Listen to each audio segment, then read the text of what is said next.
નમસ્કાર, હું આપનો રાજુ કરપડા. હાલ જે સુરેન્દ્રનગર જિલ્લાના મૂળી તાલુકામાં સિંચાઈના પાણી માટેથી જે લાઈનનું કામ ચાલુ છે, એમાં મહત્વની વાત થોડી કરવી એ હતી કે અમારી ટીમ અને ખેડૂતો સાથે લડી અને છેલ્લા 4-5 વર્ષથી કન્ટિન્યુ લડત આપી, ગામડાઓમાં સભાઓ કરી, જિલ્લા મથકે રજૂઆતો કરી, રેલીઓ કરી, ધરણાઓ કર્યા, ચૂંટણીઓમાં પણ મહત્વનો મુદ્દો સિંચાઈના પાણીને બનાવ્યો, જેના પરિણામ સ્વરૂપે ક્યાંક ને ક્યાંક સરકાર દ્વારા આ યોજના લાગુ કરવામાં આવી. ખેડૂતો વતી અમે સરકારનો આભાર પણ માનીએ છીએ, પરંતુ આ યોજનામાં જ્યાં હજુ ભૂલો છે, આ ભૂલને સુધારવા માટે થઈ સરકારને નમ્ર વિનંતી કરવા આવ્યા છીએ અને સરકારને વિનંતી કરીએ છીએ કે જે ખર્ચ કરવામાં આવી રહ્યો છે એ લેખે લાગે અને ખરેખર એમાં જે સુધારો કરવો પડે એવું છે આ સુધારો કરવામાં આવે. હાલ જે મહત્વની વાત કરીએ તો ધોળીધજા ડેમથી કળમાચ સુધી 2 લાઈનો નીકળે છે, મેઇન લાઈન.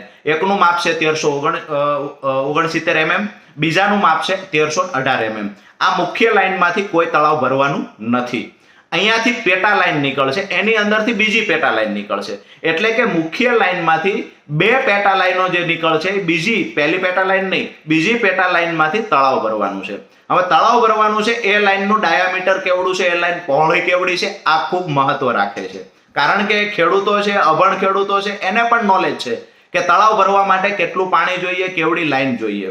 આજે ખરેખર જે લોકો જે ક્યારેય પાણીના મુદ્દે બોલ્યા નથી, લડ્યા નથી, ક્યારેય એમને પાણીના મુદ્દે રજૂઆત નથી કરી, ઉલટાના જ્યારે અમે સિંચાઈના પાણીની વાત કરતા ત્યારે જે લોકો કહેતા, લોકલ ભાજપના નેતાઓ જે લોકો કહેતા હતા કે આ ઊંધી અડાળી જેવો ઢાળ છે, અહીંયા ક્યારે પાણી ન પહોંચે, આજે એ લોકો લાઈનો ઉતરે છે, ત્યાં ગાડીઓની બાજુમાં જઈ અને ફોટા પડાવી, ફોટો સેશન કરી પોતાની પીઠ થાબડી રહ્યા છે. આ લોકોને કહીએ છીએ કે મહેરબાની કરી અને ખેડૂતોના હિતમાં કાંઈક નિર્ણય લેવાય એવી વાત પર આગળ આવો.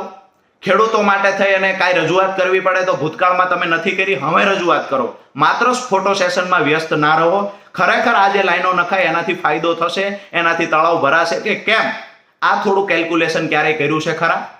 મારી જાહેરમાં તમામ એન્જિનિયરોને પણ હું ચેતવણી આપું છું, તમામ એન્જિનિયરોને ખુલ્લી ચેલેન્જ પણ આપું છું કે 45 ગામના તળાવ ભરવા માટે જે તમે લાઈનોની વ્યવસ્થા કરી છે, એમાં લાઈન જે પેટા મેઇન લાઈનમાંથી જે પેટા ત્રીજી લાઈન નીકળે જેનાથી તળાવ ભરવાના છે, એ લાઈન 8ની થી લઈ અને 16ની સુધી છે. એટલે કે 200 mm નું ડાયામીટરથી લઈ 450 mm નું ડાયામીટર સુધીની છે.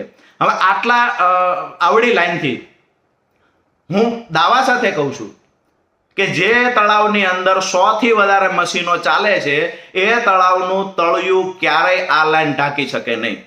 અમે વિનંતી કરીએ સરકારને કે સુધારો કરવામાં આવે. જે એસ્ટિમેટ હતો 417 કરોડનો, ક્યાંક ને ક્યાંક આમાં બાંધછોડ કરી અને જે આજે ખર્ચ 324 કરોડ રૂપિયામાં પ્રોજેક્ટ તૈયાર કરવામાં આવ્યો છે, ખર્ચ ભલે વધારાનો થાય પણ ખેડૂતોની સમસ્યાનું કાયમી નિરાકરણ આવે, આવું કંઈક સરકાર દ્વારા વિચારવામાં આવે. અને લાઈન પણ જે નાખવાની છે પેટા લાઈન, એ HDPની છે. HDPની લાઈન પ્લાસ્ટિકના પાઇપ જેવો જે કાળો પાઇપ આવે છે, ભૂતકાળમાં પીવાના પાણી માટેની આ લાઈનો જ્યાં નાખી છે, યોજના સદંતર નિષ્ફળ ગઈ છે. આજે પણ એ યોજનામાંથી પાણી પસાર થતું નથી, એટલે બીજી લાઈનો નાખવી પડી છે. તો અત્યારે ફરી વખત તળાવો ભરવા માટે એ પાઇપનો ઉપયોગ શા માટે થાય છે, આ મોટો પ્રશ્ન છે. મહત્વની વાત એ છે કે કોઈ પોતાની પીઠો થાબડી રહ્યા છે, એની જગ્યાએ ખરેખર કેલ્ક્યુલેશન કરવામાં આવે કે 8ની લાઈનથી અને 15ની, 12ની, 16ની લાઈનથી ખરેખર આવડા મોટા તળાવ ભરાશે. ટીકર જેવડું તળાવ 16ની લાઈનથી ભરવું હોય તો શક્ય છે. અહીંયા આ બાજુ પ્રેશરથી પાણી આવશે તો પણ ખંપાળિયાનું તળાવ, વડોદરાનું ડેમ, આ ભરવું શક્ય છે. આ ખરેખર પૂછવાની જગ્યાએ, હિસાબો કરવાની જગ્યાએ જ્યાં પાઇપો ઉતરે છે ત્યાં ફોટા પડાવી અને પોતાને પીઠો થાબડી રહ્યા છે નેતાઓ. નમ્ર વિનંતી સરકારને કહીએ છીએ, ખેડૂતના હિતમાં નિર્ણયમાં ફેરફાર કરી અને થોડો સુધારો કરવામાં આવે. જે પાઇપ HDP નાખવામાં આવે છે એના ડાયામીટર મોટા કરી અને પાઇપ લોખંડના નાખવામાં આવે, આવી વ્યવસ્થા થાય. ભૂતકાળમાં જે ખરેખર પાઇપ સદંતર નિષ્ફળ ગયા છે, એ પાઇપનો ફરીવાર ઉપયોગ ન કરવામાં આવે.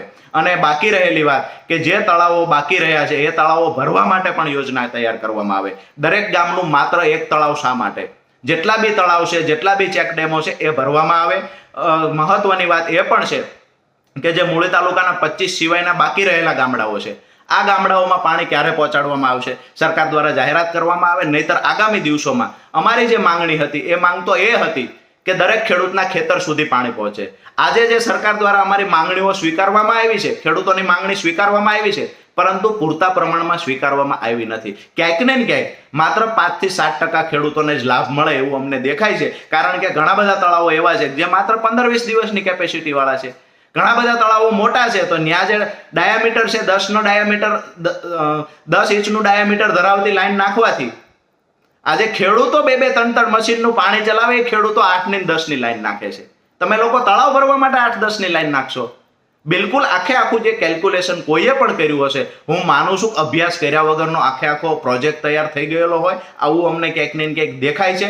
આવનાર સમયમાં સરકારને નમ્ર વિનંતી કરીએ છીએ કે મૂળી તાલુકાના બાકી રહેલા ગામડા, થાનગઢ, ચોટીલા અને સાયલાના જે ગામડાઓ છે જ્યાં સિંચાઈનું પાણી પહોંચ્યું નથી, સરકાર દ્વારા યોજનાઓ તૈયાર કરી અને દરેક ગામ સુધી સિંચાઈનું પાણી પહોંચાડવામાં આવે. જે જગતનો બાપ ખેડૂત કોઈના કારખાનાનો મજૂર બનવા માટે લાચાર છે, તો એ ખેડૂતને પોતાની ખેતી છોડી અને જવું ન પડે એ માટે સરકાર સિંચાઈના પાણીની વ્યવસ્થા કરી આપે.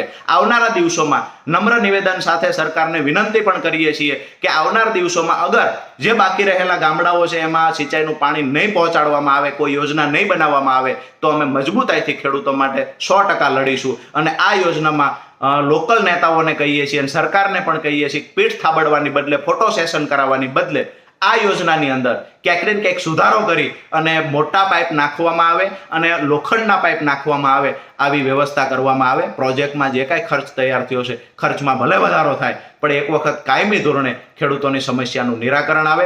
જેટલા ગામમાં તળાવો છે આ તળાવ ભરવામાં આવે અને જે ચેકડેમ બની શકે એવું છે ત્યાં ચેકડેમ બનાવવા માટેના પણ પ્રયત્ન થાય.